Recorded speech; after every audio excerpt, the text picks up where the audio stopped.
नमस्कार दोस्तों। देखिए, वेस्ट बंगाल के चुनाव के लिए सभी राजनीतिक दलों ने तैयारियां शुरू कर दी हैं।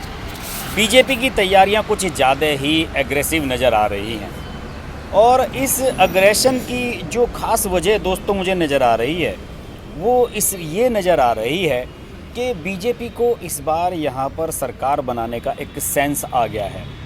बीजेपी को लग रहा है कि पिछली बार लोकसभा के जो चुनाव में हमने 18 लोकसभा सीटें जीती हैं, ये एक बड़ा जंप है। इससे पहले एक लोकसभा सीट थी इनके पास बाबुल सुप्रियो की, और 18 लोकसभा सीटें जीत लेना बीजेपी को ये सेंस दे रहा है कि आने वाला समय बंगाल में उनकी राजनीति का आ रहा है।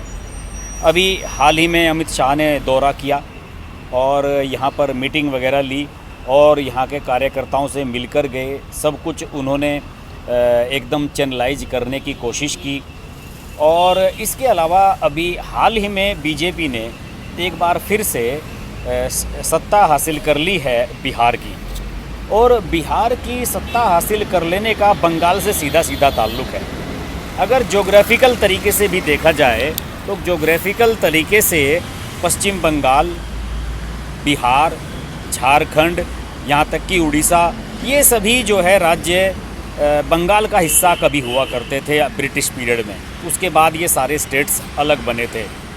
तो इनका जो ज्योग्राफिकल सिचुएशन है, वहाँ का खान पान है, और इसके अलावा जो वहाँ पर इन लोगों की रहन सहन का तरीका है, बोलचाल है, वो सब कुछ इसी तरह की है। और ये सब लोग एक दूसरे से जुड़े हुए हैं।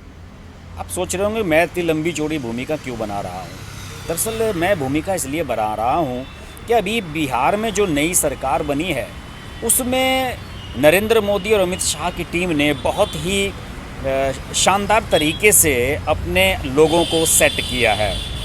अभी 2 डिप्टी सीएम बनाए हैं बीजेपी ने इस बार वहाँ पर, और 2 डिप्टी सीएम बनाने का मकसद लोगों को ज़्यादा समझ में नहीं आ रहा था, लेकिन मैं आपको समझाता हूँ कि इसका मकसद क्या है। इसका मकसद है पश्चिम बंगाल के चुनावों को टारगेट करना। जो लोग पश्चिम बंगाल और बिहार की राजनीति के बारे में ज़्यादा नहीं जानते हैं, उन्हें मैं बता दूं कि पश्चिम बंगाल का जो सीमांचल इलाका है, बिहार का जो सीमांचल इलाका है, जो मिलता हुआ इलाका है, बॉर्डर इलाका है, उसे फोकस करते हुए बीजेपी ने 2 डिप्टी सीएम बनाए हैं। आपको पता ही होगा कि तारकिशोर प्रसाद और रेणु देवी, ये 2 डिप्टी सीएम बीजेपी ने बनवाए हैं, और इनका सीधा बंगाल चुनाव से कनेक्शन है। कैसे, मैं आपको बताता हूँ। सुशील मोदी को डिप्टी सीएम बनाया जाना था, 2 बार डिप्टी सीएम रह चुके हैं, इसके बावजूद भी उन्हें डिप्टी सीएम क्यों नहीं बनाया गया, ये एक बहुत बड़ा सवाल है। और ये सवाल इसलिए भी बहुत बड़ा हो जाता है क्योंकि सुशील मोदी बिहार में बीजेपी का सबसे बड़ा फेस रहे हैं अब तक, और उसको दरकिनार करके आप 2 दूसरे विधायकों को अगर ये मौका दे रहे हैं डिप्टी सीएम बनने का, तो उसके पीछे कुछ ना कुछ तो वजह रही होगी। हो सकता है कि ये वजह सुशील मोदी को भी बताई गई हो और उन्हें कन्विंस किया गया हो। आपको मैं बता दूं कि कटिहार से जीते हैं तारकिशोर प्रसाद, और रेणु देवी जो दूसरी डिप्टी सीएम है बेतिया से हैं, और इन सब को मिशन बंगाल के तहत फाइनल किया गया है। तारकिशोर प्रसाद के पास बंगाल में लंबे समय तक काम करने का अनुभव है और बंगाली समाज के साथ रहने का अनुभव है, बांग्ला भाषा अच्छी तरह से जानते हैं। रेणु देवी, इनकी ससुराल बंगाल में है, बांग्ला भाषा अच्छी तरह से जानती हैं, मातृभाषा है इनकी। और अगर ये दोनों अगले चुनाव में बीजेपी के लिए यहाँ इन सीमांचल के इलाकों में ख़ासतौर से कैंपेन करेंगे तो उन्हें बहुत ही फ़ायदा होने की संभावना है। यही वजह है कि इन दोनों को डिप्टी सीएम बनाया गया है। अभी अगले 4-6 महीने में ये अच्छा खासा पॉपुलर फेस बन जाएंगे और इन लोगों को राजनीति का अच्छा खासा अनुभव हो जाएगा। और जब डिप्टी सीएम आप बनते हैं तो आपको कई सरकारी सुविधाएं मिलती हैं, गाड़ियां मिलती हैं, एक टीम बनती है, एक कॉन्फिडेंस आता है। इसके अलावा और तरह की तमाम सरकारी सुविधाएं मिलती हैं आपकी, जिनका लाभ आप चुनाव प्रचार के समय उठा पाते हैं। इसलिए लाल बत्तियाँ बांटी जाती थी पहले जिन लोगों से चुनाव प्रचार कराना होता था। तो अब इन दोनों को इस तरीके से सेटल किया गया है कि ये जाकर पश्चिम बंगाल में प्रचार कर सके। ऐसा क्यों किया गया है?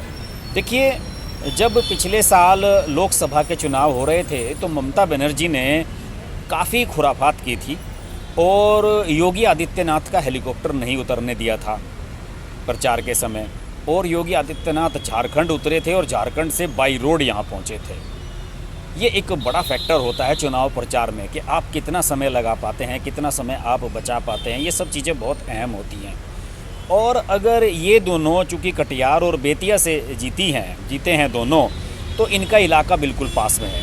अगर इन्हें वहाँ पर हेलीकॉप्टर से या किसी और तरीके से घुसने की परमिशन नहीं मिलेगी तो ये पैदल भी जा सकते हैं और जंगल के रास्ते से, सड़कों के रास्ते से वहाँ पहुँच सकते हैं, क्योंकि उस सारे इलाके से ये वाकिफ़ हैं। और यही वजह है कि इन दोनों डिप्टी सीएम को यहाँ पर फोकस किया गया है कि आप जाइए और इन इलाकों पर फोकस कीजिए। और ख़ासतौर से जो उत्तरी बंगाल है, जो इस इलाके से मिलता जुलता है बिहार के पोर्शन से, उसमें उत्तरी बंगाल में बीजेपी ख़ासतौर से सभी सीटों पर बहुत जोर लगा रही है और उसे संभावना नज़र आ रही है कि हम यहाँ पर जीत सकते हैं और इन्हीं इलाकों में इनसे प्रचार कराया जा सकता है। इसके अलावा स्थानीय लोगों की भाषा समझना, उनकी समस्याएं समझना, उनकी बातचीत समझना, ये सब बड़ी आसानी से कर पाएंगे, क्योंकि दोनों बांग्ला जाते हैं, बांग्ला भाषा को अच्छी तरह से जानते हैं दोनों। ये सब चीज़ें ध्यान में रखकर ही इन्हें डिप्टी सीएम बनाया गया है।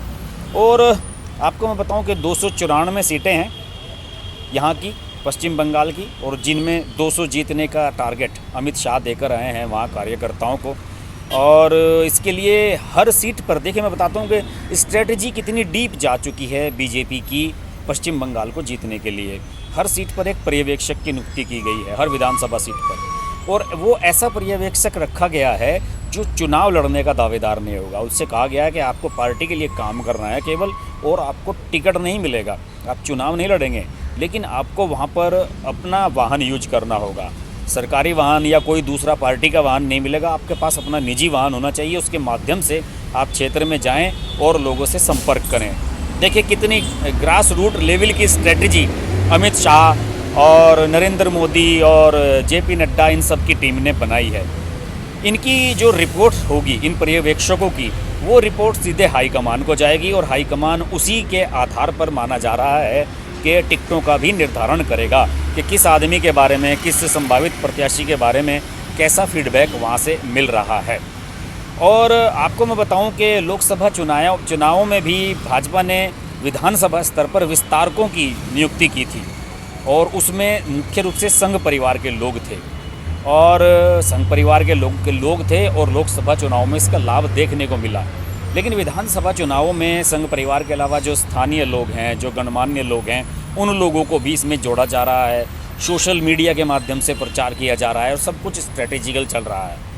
तो अब आप समझ सकते हैं कि पश्चिम बंगाल को जीतने के लिए स्ट्रेटजी कितनी वाइड और क्लियर है बीजेपी की।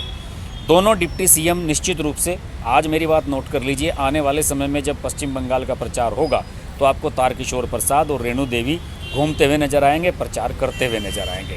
बहरहाल ये तो एक वानगी है, इस पर आगे बात करते रहेंगे। पश्चिम बंगाल की राजनीति को लेकर मेरे कई और वीडियो आ रहे हैं, पूरी एक प्लेलिस्ट बन चुकी है, उन सब वीडियोज़ को आप देख सकते हैं। और अगर आप मुझसे लाइव चैट्स में जुड़ना चाहते हैं, जो कि मैं अक्सर करता हूं, तो प्लीज़ मेरे चैनल को ज्वाइन करें, इसकी मेंबरशिप लें, और अगर आप मेंबरशिप लेंगे तो आप मुझसे सुपर चैट के ज़रिए बात कर सकेंगे, और जो मेरे मेंबर हैं उन्हें मेरे वीडियोज़ व्हाट्सएप पर भी प्राप्त होंगे। देखते रहिए हर्ष की बात लाइव। नमस्कार। अगर आपको हमारी वीडियो पसंद आई तो वीडियो को लाइक करें, चैनल को सब्सक्राइब करें और नोटिफिकेशंस के लिए बेल आइकन को प्रेस करें।